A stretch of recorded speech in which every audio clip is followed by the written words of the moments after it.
There is something uniquely painful about being invisible to the people who should see you most clearly. Not invisible in the way strangers ignore you on a busy street. Invisible in the way that people who know your name, who sit across from you at meetings, who have watched you work for years, look right through you like you are furniture. Like your presence is simply background noise in a room where other people's voices matter. That was my life for 4 years inside Meridian Consulting Group. My name is Naomi. I am 33 years old. And for 4 years, I was the most consistently overlooked person in a company that would not exist in its current form without the work I quietly produced behind the scenes. I joined Meridian fresh out of graduate school sharp, eager, carrying a master's degree in organizational strategy and a genuine belief that good work would always speak for itself. I believed that if I put my head down, delivered results, and stayed professional, the recognition would come naturally. It did not come. What came instead was a slow, grinding education in how office politics actually works. How the credit for a project could be absorbed by the person who presented it, regardless of who built it. How a woman who spoke carefully and did not shout was consistently mistaken for someone with nothing important to say. How being good at your job in certain environments is not nearly enough. My direct manager was a man named Patrick. He was charming, well dressed, politically gifted, and almost completely dependent on my output to maintain his reputation in the firm. Every strategy document that went to senior leadership with his name on it had been drafted, researched, or fundamentally shaped by me. Every presentation that earned him applause had been built on frameworks I had developed on evenings and weekends. He knew this, and he was very careful to make sure no one else did. When I raised projects in team meetings, Patrick had a particular technique. He would listen, nod slightly, and then 2 minutes later restate exactly what I had said in a slightly louder voice, as though he had just thought of it himself. And the room would respond to him. Every time. I watched it happen so many times that I began to doubt my own observations. I began to wonder if I was being unfair, if perhaps I was misreading things. If perhaps this was simply how professional environments worked and I was too sensitive to navigate them properly.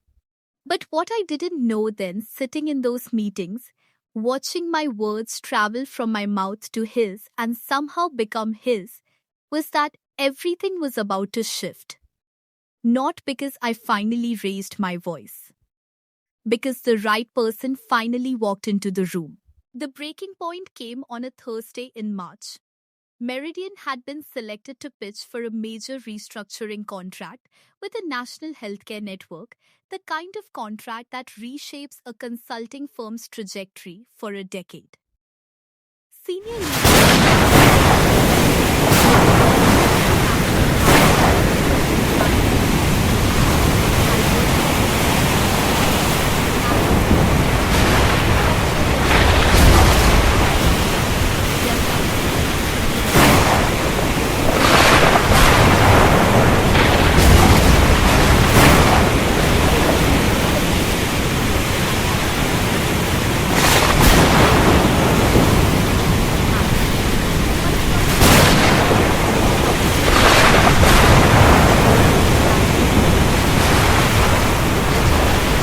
Tuesday. On the Monday before, Patrick called me into his office. I need you to sit this one out, he said, not quite meeting my eyes. The client specifically requested a smaller team in the room. I'll be taking Marcus and Diane. Marcus had been at the firm for 8 months. Diane was Patrick's preferred person for visible moments, polished, agreeable.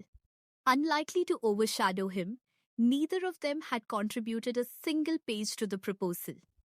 I said very little in that meeting. I nodded. I said I understood. And I walked back to my desk with something cold and final settling in my chest.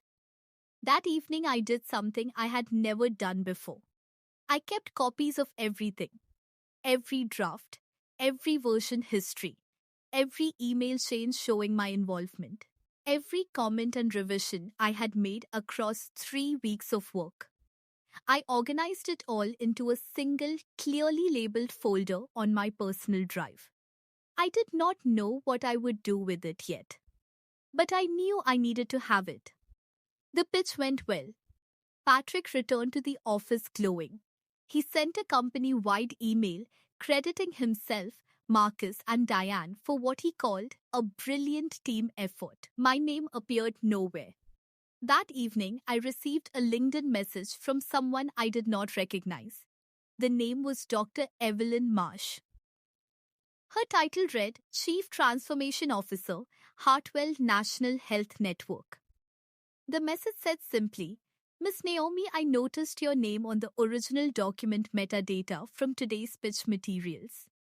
I would like to speak with you directly, if you are open to it.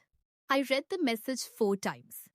Then I closed my laptop, sat very still in the quiet of my apartment, and let myself feel for just one moment the particular relief of being seen by exactly the right person at exactly the right time. I replied within the hour. Dr. Marsh, I would be honored. Dr. Evelyn Marsh was everything her title suggested and nothing like I expected. She was warm, direct, and completely without pretense. We met for coffee on a Wednesday morning outside of any office, away from any professional performance. She told me that she reviewed document metadata as standard practice before signing major contracts. It was something she had done for years, a small habit born from experience. My name had appeared as the primary author on 41 of the 43 documents in the pitch package. She had noticed. Over the next 2 weeks, Dr. Marsh and I had 3 conversations. I showed her my complete documentation, every draft, every version, every email chain. Not with bitterness, simply with clarity, simply as the record of what had actually happened.